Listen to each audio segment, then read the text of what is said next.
네, 오늘 저는 고린도전서 3장 16절에서 23절의 말씀을 가지고 너 자신을 알라라는 제목으로 말씀을 전하려고 합니다. 설교를 시작하기 전에 한 가지 퀴즈를 내보려고 합니다. 잠수함이 있습니다. 이 잠수함에 20명의 사람들이 탈 수가 있습니다. 20명의 사람들이 탈 수가 있습니다. 그래서 사람들이 이렇게 한 사람 한 사람 타기 시작합니다. 20명이 타고 이제 꽉 찼는데 거기다 급한 사람이 있어서 한 사람이 더 탔어요. 21명째 사람이 타니까 가라앉기 시작했습니다. 그렇다면 질문입니다. 왜 가라앉았을까요? 잠수함이기 때문이죠. 저녁에는 다른 질문을 준비하도록 하겠습니다. 예, 역시 사람이 마음으로 자기의 길을 계획할지라도 걸음을 이끄시는 이는 하나님이신 것 같습니다. 예, 바로 잠수함이기 때문입니다. 문제를 해결하는 데 있어서 우리가 어떤 문제를 풀 때 있어서 중요한 것 중에 하나는 문제의 본질을 정확하게 파악하는 것입니다. 그러니까 잡초를 제거할 때 뿌리는 놔두고 이렇게 겉에 보이는 잎만 제거할 경우에 그 잡초가 없어질까요? 다시 나게 될까요?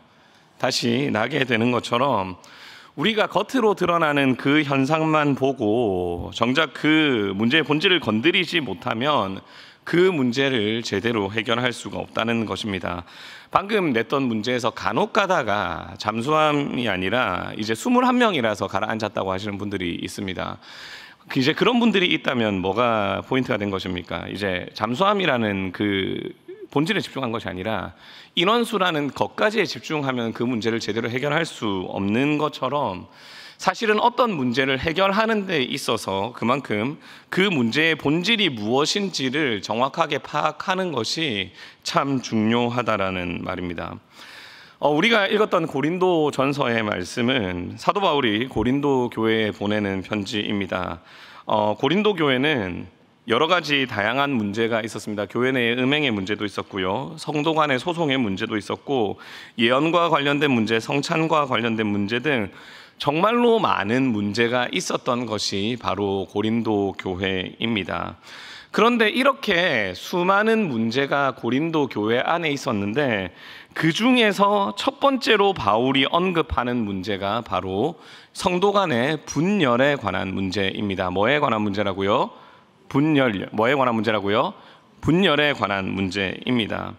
고린도 교회 성도들은 서로 다른 사람을 자랑했습니다. 고린도 교회의 설립자인 바울을 자랑하는 사람들도 있었고요, 이제 예루살렘에 있다가 이렇게 고린도로 왔다 보니 예수님의 수제자인 베드로를 자랑하는 사람도 있었습니다. 그리고 정말로 말을 잘했던, 설교를 잘했던 달변가인 아볼로를 자랑하는 사람들도 있었습니다. 이렇게 고린도 교회 성도들은 자신이 좋아하고 그리고 자신과 관련이 있었던 그런 사역자들을 자랑했고, 이것으로 인해서 성도 간에 다툼이 있었다라는 것입니다. 그렇다면 지금 고린도 교회가 가지고 있는 첫 번째 문제가 뭐에 관한 문제라고요? 분열에 관한 문제입니다. 뭐에 관한 문제요?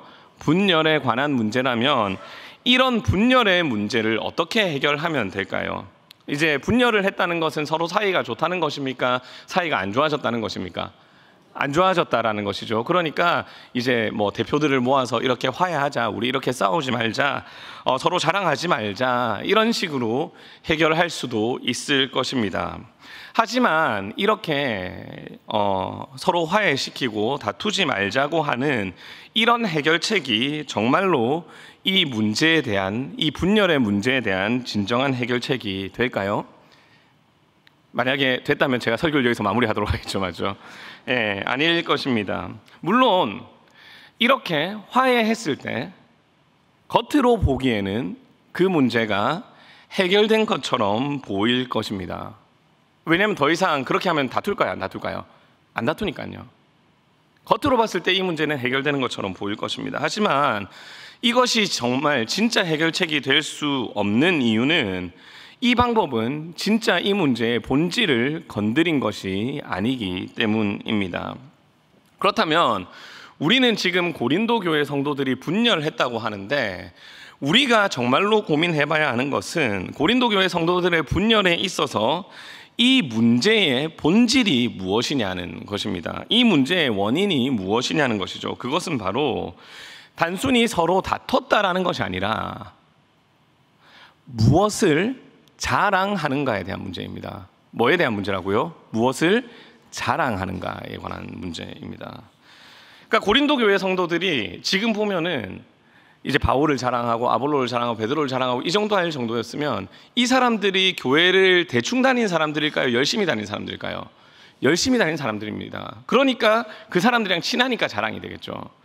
그러니까 고린도 교회의 성도들은 교회는 다녔지만 내가 바울과 친하다. 나는 이 교회를 설립할 때부터 있었어가지고 나는 바울이랑 친하다. 아니 나는 예루살렘에서 왔는데 예루살렘에 있었던 그 베드로와 나는 친하다. 나는 베드로를 좀 안다. 아니면은 베드로도 그렇게 똑똑한 사람 아니고 바울도 성격 더럽고 이런데 나는 유창한 설교자인 아볼로와 친하다 등등, 나는 예수님을 직접 본 사람이다 등등, 이런 것들을 자랑하면서 정작 교회의 자랑이 되어야 할 그리스도를 자랑하지 않았던 것입니다. 이게 이 문제의 핵심입니다. 따라서 고린도 교회의 분열의 문제를 해결하기 위해서는 그들의 신앙에 있어서 정말로 무엇을 자랑하는가를 알아야 하는 것입니다. 그래서 고린도전서 3장 21절에서는 뭐라고 말씀합니까? 함께 읽습니다. 그런즉 누구든지 사람을 자랑하지 말라. 아멘. 그렇다면 지금 고린도 교회의 분열의 문제는 그들이 무엇을 자랑하는가의 문제라고 했습니다. 맞죠? 그렇다면 그들이 무엇을 자랑하는가, 내가 무엇을 자랑하는가를 알기 위해서 한 가지 더 확인해야 할 것이 있습니다. 그것은 바로 정체성입니다. 뭐라고요? 정체성입니다. 왜냐하면 정체성에 따라 자랑하는 것이 달라지기 때문입니다. 내가 나를 어떻게 생각하는지에 대한 이 정체성은 필연적으로 내가 무엇을 자랑하는가와 연결이 된다는 것입니다.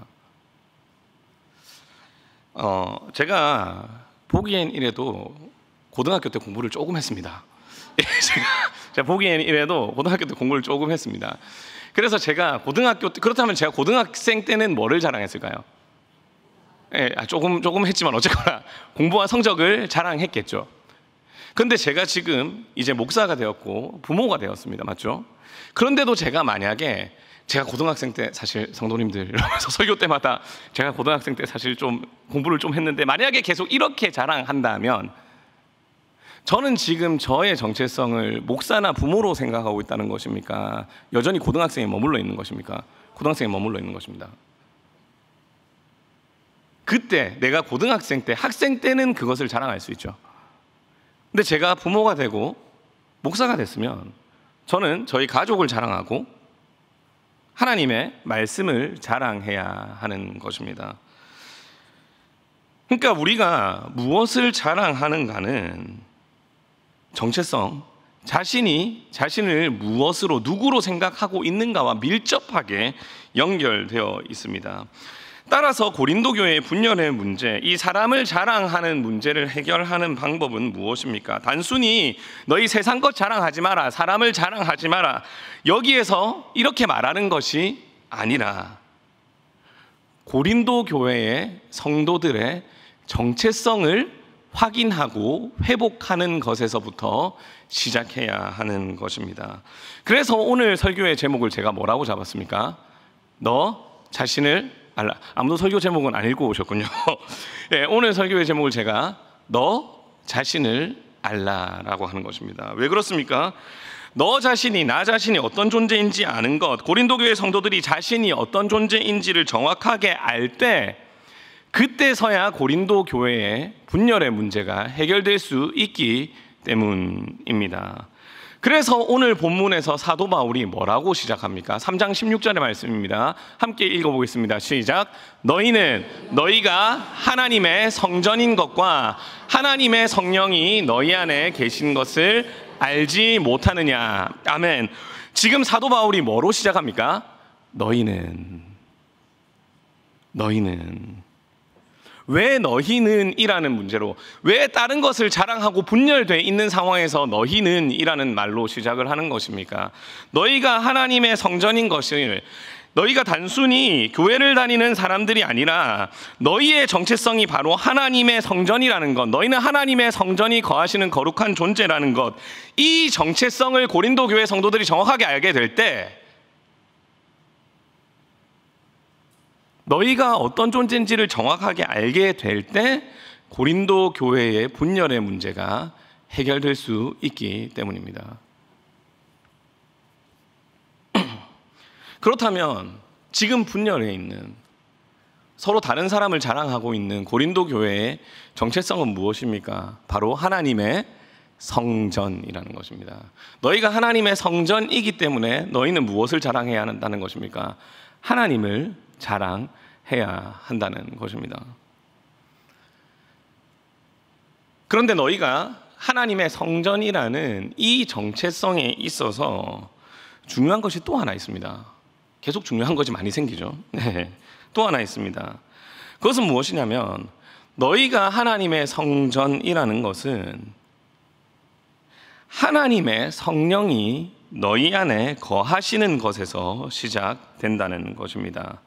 그래서 사도 바울이 방금 읽었던 3장 16절에서 뭐라고 했습니까? 너희는 너희가 하나님의 성전인 것과 하나님의 성령이 너희 안에 거하신 것을 알지 못하느냐라고 하는 것입니다. 그러니까 하나님의 성령이 거하시기에 너희는 어떤 존재가 된다고요? 하나님의 성전이 된다는 것입니다. 왜 하나님의 성령이 거하실 때 고린도 교회 성도들이 하나님의 성전이 될 수 있을까요? 바로 하나님의 성령이 거하시기에 예수 그리스도를 구주로 고백하고 믿을 수 있기 때문입니다. 하나님의 성령이 그들 가운데 거하시기에 주는 그리스도시요 하나님의 아들이라는 이 고백 위에서 그들의 신앙이 시작될 수 있기 때문입니다.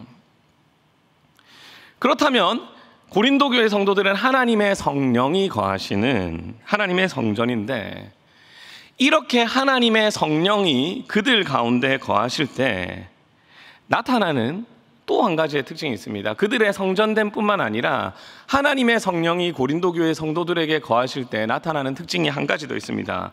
그것은 무엇일까요? 바로 하나됨입니다. 하나님의 성령이 거하실 때 나타나는 공동체의 특징이 뭐라고요? 하나됨입니다. 왜 그렇습니까? 성령님은 하나님의 영이십니다. 성령께서 하나님의 영이시기에 성령이 거하시면 모두 다 하나님의 일을 생각하고 하나님의 나라를 꿈꾸게 되는 것입니다. 그렇다면 모두가 하나님의 일을 생각하고 하나님의 나라를 꿈꾸게 된다면 자연스럽게 그 방향이 한 방향을 향해 나아가게 될까요? 나눠지게 될까요? 한 방향을 향해 나아가게 되는 것입니다. 그래서 성령이 계실 때 하나 되게 되는 것입니다. 제가 설교 시작할 때 고린도 교회에 문제가 조금 있다고 했습니까? 많이 있었다고 했습니까? 많이 있었다고 했습니다. 그런데 그렇게 많은 문제가 있었지만 사도 바울이 그렇게 많은 문제 중에서도 분열을 가장 먼저 언급하는 이유가 바로 이것 때문입니다. 분열이 단순히 성도 간에 미워하고 성도 간에 다투기 때문에, 그렇게 하기 때문에 큰 죄, 물론 그것도 큰 죄인 이유가 맞죠. 근데 단순히 서로 간에 다투게 하니까 큰 죄다라는 것이 아닙니다. 그 정도의 차원이 아니라는 거예요. 그럼 분열이 큰 죄인 이유, 가장 먼저 언급할 정도로, 가장 먼저 고쳐야 할 정도로 분열이 큰 죄인 이유는 뭐 때문입니까? 바로 분열은 하나 되게 하시는 성령의 역사를 방해하는 것이기 때문입니다.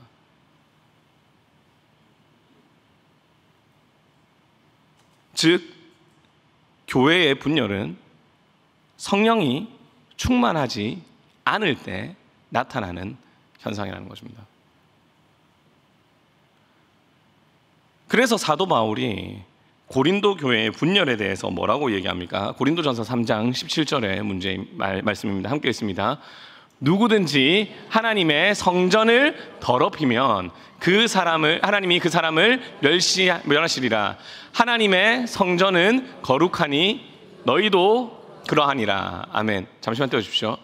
누구든지 지금 하나님의 성전을 뭐 한다고 했습니까? 더럽히면이라고 합니다. 지금 고린도 교회 성도들이 하고 있는 이 분열의 문제가 하나님의 성전을 뭐 하는 행위라고요? 더럽히는 행위라는 것입니다. 왜 그렇습니까? 단순히 싸우기 때문입니까? 그런 문제도 있겠죠. 그런데 가장 중요한 것은 성령의 하나됨을 방해하는 것이기 때문에 이 분열의 문제가 하나님의 성전을 뭐 하는 행위라고요? 더럽히는 행위가 된다는 것입니다.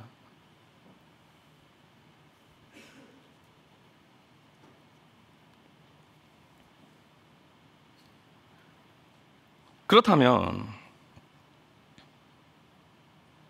하나님이 아닌 사람을 자랑했던 이 고린도 교회의 분열의 문제를 해결하기 위한 진짜 방법은 무엇입니까? 바로 성령 충만인 것입니다.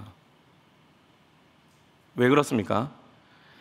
성령님이 충만할 때, 성령 충만을 통해 그들의 정체성이 하나님의 성전으로서 거룩한 존재가 될 수 있기 때문이고, 성령 충만을 통해 그들의 자랑이 그리스도가 될 때 고린도 교회가 하나 될 수 있기 때문입니다.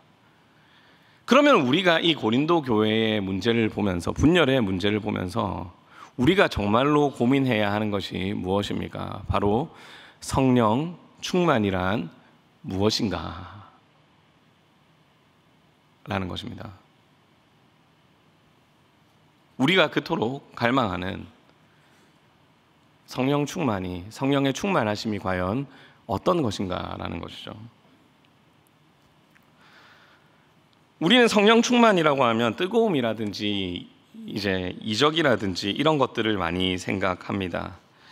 물론 맞습니다. 그래서 엠마오로 가는 두 제자가 예수님을 만났을 때 그들의 심령이 어떻게 됐다고 했습니까? 불같이 뜨거워졌다고 했습니다. 성령님께서 임하실 때 우리의 마음이 하나님에 대해서 뜨거워지는 것이 사실입니다. 하나님의 말씀을 전하지 않고 그 사랑을 전하지 않는, 그것을 용납하지 못하고 우리의 가슴이 그리스도로 말미암아 뜨거워지는 것은 상당히 중요한 부분입니다. 하지만 단순히 뜨거움이라든지 이적이라든지 이런 겉으로 보이는 현상이 성령 충만의 전부가 아니라는 것이죠. 오히려 우리가 성령 충만이라고 생각할 때 우리의 마음이 뜨거워지고 다양한 이적들이 일어나는 것으로만 성령 충만을 생각하게 된다면 우리는 사실 성령님을 하나님이 아닌 신앙생활을 잘하게 해주는 약간 에너지처럼 생각하게 될 수도 있다는 것입니다. 하지만 우리가 성령 충만에 대해서 생각할 때 가장 먼저 생각해야 하는 것이 무엇입니까? 바로 성령님께서 하나님이시라는 사실입니다. 우리는 삼위 하나님을 믿습니다. 성부, 성자, 성령 하나님을 믿습니다. 따라서 우리가 성령 충만을 생각할 때 생각해야 하는 것은 성령님께서 하나님이시라는 사실입니다. 그렇다면 성령님께서도 하나님이시라면 성령님도 어떤 분이십니까? 우리의 예배를, 우리의 경배를 받으셔야 할 분이 되는 것입니다. 따라서 성령 충만이라는 것은 바르게 성령님을 예배하는 것이고요. 성령님을 예배하는 것은 결국은 예수 그리스도를 주로 모시고 하나님의 말씀에 순종하며 하나님께 영광 돌리는 것, 이것이 바로 성령 충만이라는 것입니다. 아무리 뜨겁고 아무리 우리의 가슴이 뜨겁고 아무리 신기한 이적이 일어나더라도 그것을 통해 하나님께 영광 돌리는 것이 없다면 그것은 성령 충만이 될 수가 없습니다. 왜냐하면 성령님은 하나님께 모든 영광을 돌리시기 때문입니다. 그래서 오늘 본문에서 사도 바울은 성령 충만의 구체적인 모습을 이야기합니다. 그것은 바로 정말로 가치 있는 것이 무엇인지 분별하라는 것입니다. 사도 바울이 오늘 본문에서 말하는 성령 충만의 모습은 우리에게 있어서 정말로 가치 있는 것이 무엇인지 분별하고 가치 있는 것을 따라서 살아가는 삶이라는 것을 보여주고 있습니다. 오늘 본문에서 바울은 두 가지 지혜를 대조합니다. 첫 번째는 세상의 지혜이고요. 두 번째는 하나님의 지혜입니다. 그래서 사도 바울은 성령 충만이 세상의 지혜가 아니라 하나님의 지혜가 같이 있음을 알고 그것을 믿는 것, 하나님의 지혜를 믿는 것이 바로 성령 충만이라고 하는 것입니다. 그래서 고린도전서 3장 20절의 말씀에서는 이렇게 말합니다. 함께 읽습니다. 또 주께서 지혜 있는 자들의 생각을 헛것으로 아신다 하였느니라. 아멘.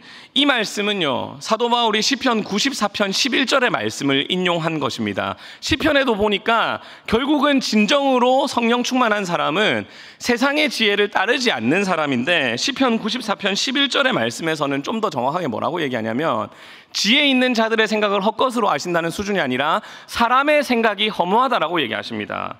결국 사도 바울이 진짜 성령 충만에 대해서 말하는 것이 무엇입니까? 사람의 생각이 결국은 허무하다는 거예요. 사람의 지혜가 결국은 허무하다라는 것입니다. 우리가 봤을 때는 세상에서 화려해 보이는 그 세상의 지혜들이 하나님의 앞에서는 결국 허무하다는 것입니다. 부, 명예, 인기, 인정 등 세상 속에서 화려해 보이는, 누구나 이 세상을 살아갈 때 가져야 하는 그것들이 사실 그 끝이 결국은, 하나님 없는 그 끝이 결국은 허무함이라는 것입니다. 결국 우리가 마주해야 할, 결국 우리가 극복하지 못하는 죽음의 문제, 그 영원한 생명과 천국과 지옥의 그 영원한 문제 앞에서 이 세상에서 그렇게 가치가 있어 보였던 그것들이 결국은 가치가 없다는 것입니다. 결국은 허무한 것이라는 것입니다. 그러니까 우리에게 있어서 정말로 가치 있는 것이 무엇입니까? 영원한 생명을 우리에게 주신 그 하나님의 지혜이신 하나님의 말씀이 정말로 우리에게 가치 있는 것임을 믿고 그 말씀에 순종하며 살아가는 이것이, 세상에서 화려해 보이는 세상의 지혜를 따라가는 것이 아니라 세상에서는 미련해 보이더라도 정말로 가치가 있는 하나님의 지혜를 따라 사는 이것이 바로 성령 충만이라는 것입니다. 그래서 성령 충만한 자들은 사람을 자랑하지 않는 것입니다. 왜 그렇습니까? 정말로 가치 있는 것이 무엇인지 알고 이미 성도들은 모든 것을 소유한 자이기 때문입니다. 그래서 오늘 본문 3장 21절에서는 이렇게 말합니다. 함께 읽습니다. 자랑하지 말라. 만물이 다 너희 것임이라. 아멘. 사도 바울은 성령 충만한 우리, 무엇이 정말로 가치 있는 것인지를 알고 정말 가치 있는 하나님의 말씀을 따라 순종하는 우리를 향해, 그래서 사람을 자랑하고 세상 것을 자랑하지 않는 우리를 향해 모든 것을 가진 자라고 말합니다. 근데 사실 이 말씀을 읽을 때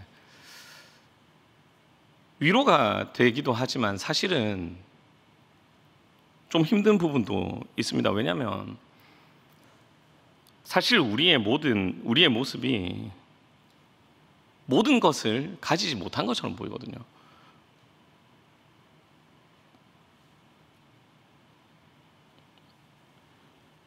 우리가 살아가면서 사실 여러 가지 문제들을 많이 경험하게 됩니다. 그런데 성경에서는 성도가 모든 것을 가진 자, 모든 것을 소유한 자라고 말하고 있습니다. 고린도전서뿐만 아니라 사도 바울이 성경 구석구석에서 이 말씀을 하고 있는데요. 근데 우리의 현실을 봤을 때 가지지 못한 것도 너무 많다는 것이죠. 그런데 왜 사도 바울은 우리를 향해 모든 것을 가진 자라고 말하는 것일까요?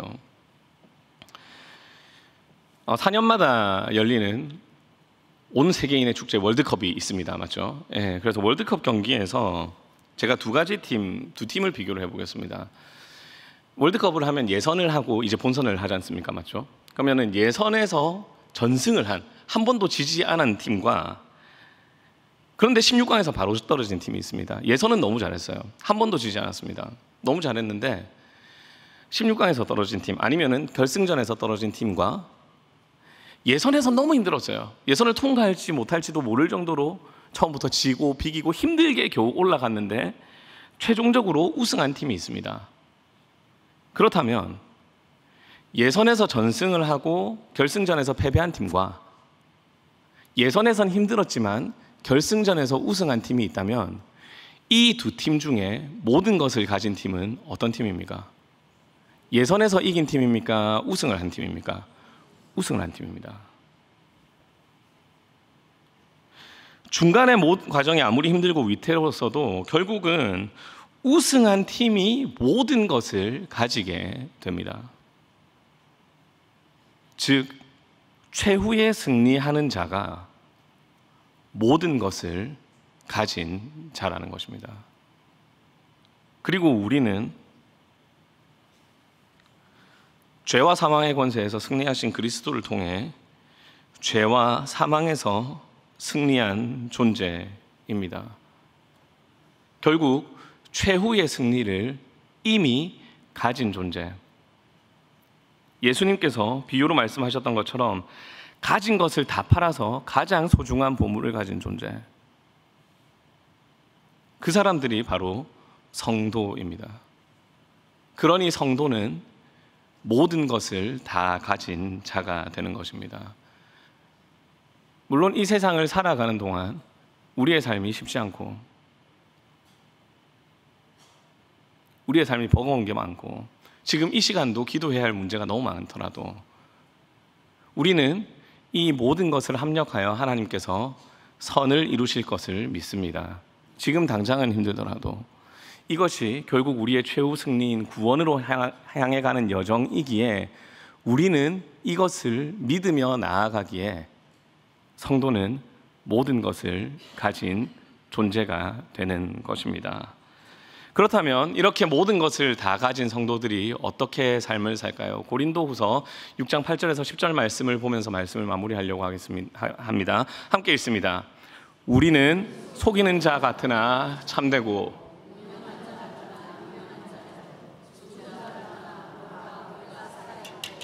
징계를 받은 자 같으나 죽임을 당하지 않고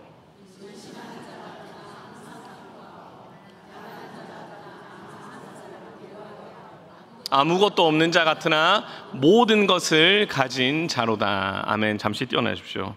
방금 말씀을 잠시 뛰어나 주십시오. 이 말씀 고린도후서 6장 8절에서 10절 말씀 잠시만 좀 뛰어나 주십시오. 이 말씀은 모든 것을 다 가진 성도의 삶이 어떠한지를 잘 보여줍니다.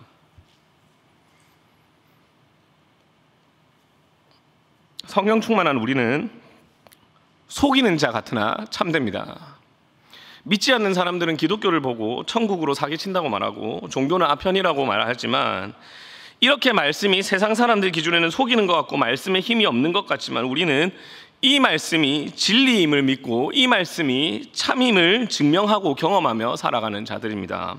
우리는 무명한 자 같으나 유명합니다. 세상의 기준으로 힘이 없어서 이름이 없어 보이지만 마지막 날에 하나님께서는 주를 믿는 성도들의 이름만을 남겨두실 것입니다. 우리는 징계를 받는 자 같으나 죽임을 당하지 않습니다. 세상의 핍박을 받아서 징계를 받는 자 같지만 우리는 정말로 죽음으로부터 자유하기 때문입니다.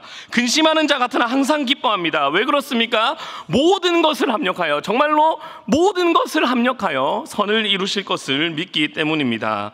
가난한 자 같으나 많은 사람을 부유하게 합니다. 세상의 기준으로는 초라해 보여도 참 진리인 복음을 통해 진정한 생명을 전하기 때문에 우리는 많은 사람들을 부유하게 합니다. 그래서 최후의 승리를 보장받았기 때문에 우리는 모든 것을 가진 자임을 드러내며 살아가는 것입니다. 결국 그리스도를 자랑하는 것은 따라서 우리의 말을 통해 복음을 전하는 것뿐만 아니라 성령님을 통해 말씀에 순종하는 삶으로 드러나는 것입니다. 그래서 성령 충만한 자들은 세상의 지혜로 어리석어 보이는 하나님의 말씀에 순종하며 세상에서는 미련하고 무명하고 가난하고 그런 삶을 살지만 말씀대로 살아갈 때 정말로 우리 하나님께서 이 모든 것을 합력하여 우리의 구원을 이루실 것을 믿으며 살아가는 것입니다. 이것이 바로 그리스도를 자랑하는 삶인 것입니다. 사랑하는 우리 울산교회 성도님들, 교회를 다니면서 우리는 무엇을 자랑합니까? 너무나도 좋은 교회, 우리 울산교회를 하나님께서 허락해 주셨는데 우리 울산교회를 다니면서 우리는 무엇을 자랑합니까? 특별히 하나님께서 우리에게 베풀어 주신 많은 은혜들이 있습니다. 이 은혜를 자랑하는 일을 우리가 조금 조심했으면 좋겠습니다. 바울도 아볼로도 베드로도 전부 다 하나님께서 고린도 교회에 베풀어 주신 하나님의 은혜였지만, 은혜를 베풀어 주신 하나님이 아닌 이들이 신앙의 중심이 될 때 오히려 하나님께서 베풀어 주신 은혜가 우상이 되어 버렸다는 것을 우리가 잊지 않기를 원합니다. 베푸신 은혜에 집중해서 정작 그 은혜를 베풀어 주신 하나님을 자랑하지 못한다면 그 은혜가 오히려 우리에게 우상이 될 수 있다는 것을 우리가 기억하길 원합니다. 우리는 정말로 그리스도를 자랑합니까? 아니면 그리스도를 자랑하는 듯 하나 정작 나를 드러내고 자랑하지는 않습니까? 우리 교회, 우리 울산교회에 자랑할 게 너무 많습니다. 하지만 단순히 우리가 교회를 자랑하는 것으로 끝내지 말고 말씀대로 살아감을 통해 우리 울산교회를 통해 일하시는 하나님을, 예수 그리스도를 드러내며 정말로 자랑할 것을 우리가 자랑하길 원합니다. 하나님께서 내게 베풀어 주신 은혜를 통해 내가 얻은 것을 자랑하는 것으로 끝내지 말고 이를 통해 하나님의 살아계심을 경험한 것으로 기뻐합시다. 그래서 말씀대로 살아가면서 우리 믿지 않는 자들에게 하나님의 살아계심을 자랑함으로 정말로 모든 것을 다 가진 자들로, 신방을 가면 마음 아픈 일이 참 많거든요. 근데 어쨌거나 그런 가운데서도 우리 하나님께서 모든 것을 합력하여 선을 이루실 것을 믿으면서 정말로 그리스도만을 자랑하는 우리 울산교회 성도님들이 되시길 간절히 원합니다.